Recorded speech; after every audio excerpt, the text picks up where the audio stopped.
debate of the week. I don't know when the last time I did this. I shouldn't say another one. It's been a while. Anyway, I'm doing this video because I don't know who it was. Somebody's been connecting in my notifications certain clips from the WWE, and this time it was TNA. Well, actually, GFW Impact. I keep getting those mixed up. Originally, it was about LAX and a new member. Now, I was glad to at least see they're talking about a new member, and it was good to see they said something about it. But then after I saw the video clip, there was a, Fight Network adaptation of Sienna.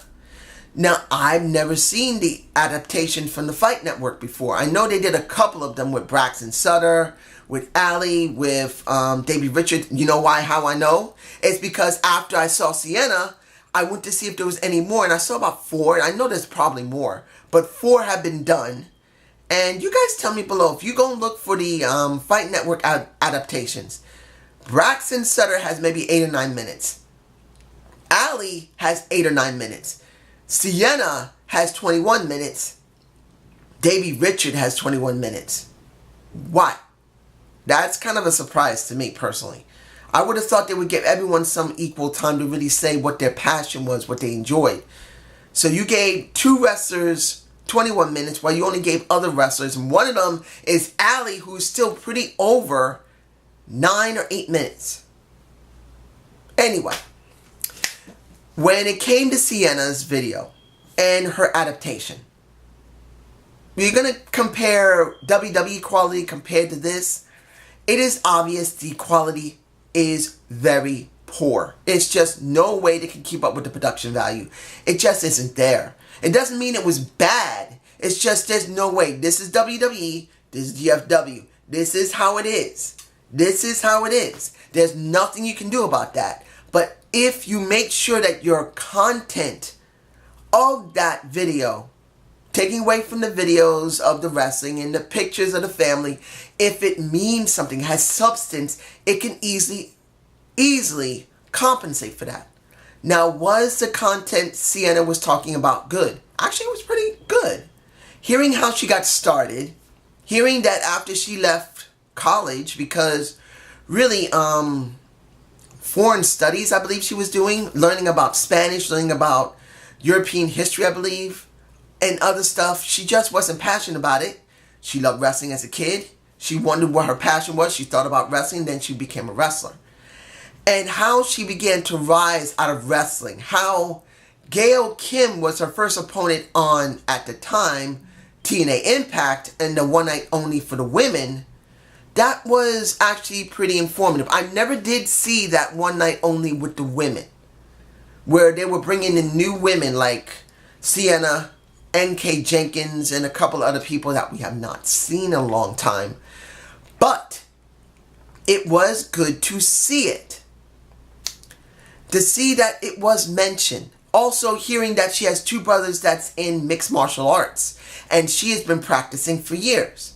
How she believes the wrestling business should be. Because she's pretty brutal about what she says about most wrestlers, once they learn their movesets, when they're in training, that's all they ever use.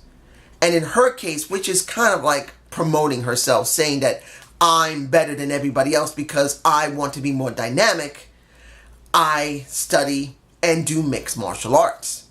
That was pretty, well, a little narcissistic, but wrestlers, they are like that. And the one thing I did appreciate when she said, you have to be a little crazy to be a wrestler. The passion has to be turned up to 10.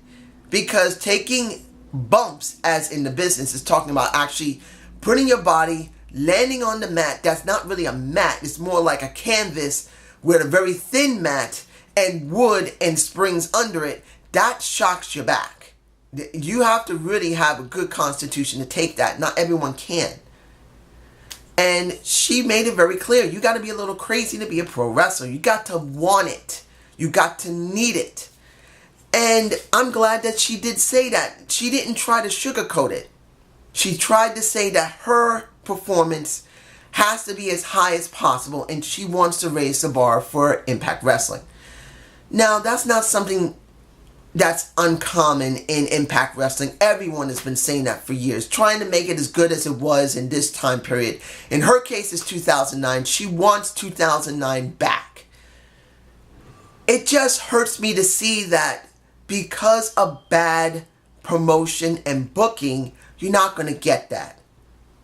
Even if she really believes, and she probably does believe, that if she works hard enough, that she puts out her best effort to inspire other girls or women to actually go into that ring and be passionate as she is. The problem is, and of course she can't say this because she would get penalized for it, the promotion that she's in is stupid because the writers don't want to do the old school way. There's a lot of politicking in the back. The way that the promotion was functioning many years before, during, and after that incredible golden age of women's wrestling in Impact was so bad that the company has gone not from one network, not two, but 3 different networks within 5 years. Let's be honest. Impact Wrestling has moved around a lot from Spike, from Destination America, and now landed on Pop, which is also being sponsored through Anthem, which is also being sponsored through the Fight Network. So it just shows that the company is not very good. But it is good to see that Sienna truly believes. The way that you can see the passion in her voice. You can see the passion. You can hear the passion in her voice. You can see when she's talking about how scared she was getting into a ring, how the psychology of wrestling means to her. It's important. So as it comes with the content compared to the production value of this video, of the Fight Network adaptation of Sienna, I'll say that it was very good. Of course, there was a lot of lies in there because we know that Impact Wrestling is not doing very well. She had to be very careful what she said, not only to make sure she doesn't curse on the Fight Network, because she wanted to make it as lit as fuck, as she wanted to really say.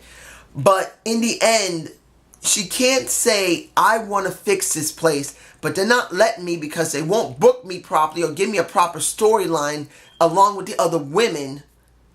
It is a bit of a letdown to know that I believe that's what she really wanted to say, but it is good to see how she got started. Now, I will leave a link below with the particular video by itself, not in the playlist that, excuse me, not in the playlist that Impact Wrestling is using. You'll be able to see it for yourself, by itself, standalone. You guys tell me how you feel about the video. I personally feel like it was a good showing for Sienna, but I do know what was going on. She was trying to make things look good, even though she probably is not very happy what's going on with the company.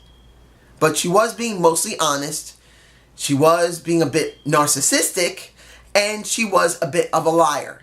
But that's pro wrestling. And if you can see what is what, you got one step further into enjoying the product, but try not to go too deep because then you'll hate it. That's how I go with it. I know things aren't great, but I also know, and this is important, don't dive so deep into the product that you lose the mystique, the fun of it, the love of it. This is what keeps me in wrestling. Not going so deep that I don't care anymore, but going deep enough that I'm interested, I'm passionate, I can still get hype. I can still think of myself as that little 10-year-old kid when I first saw my first wrestling matches in New York on cable television. But this is just my point of view. You guys tell me below.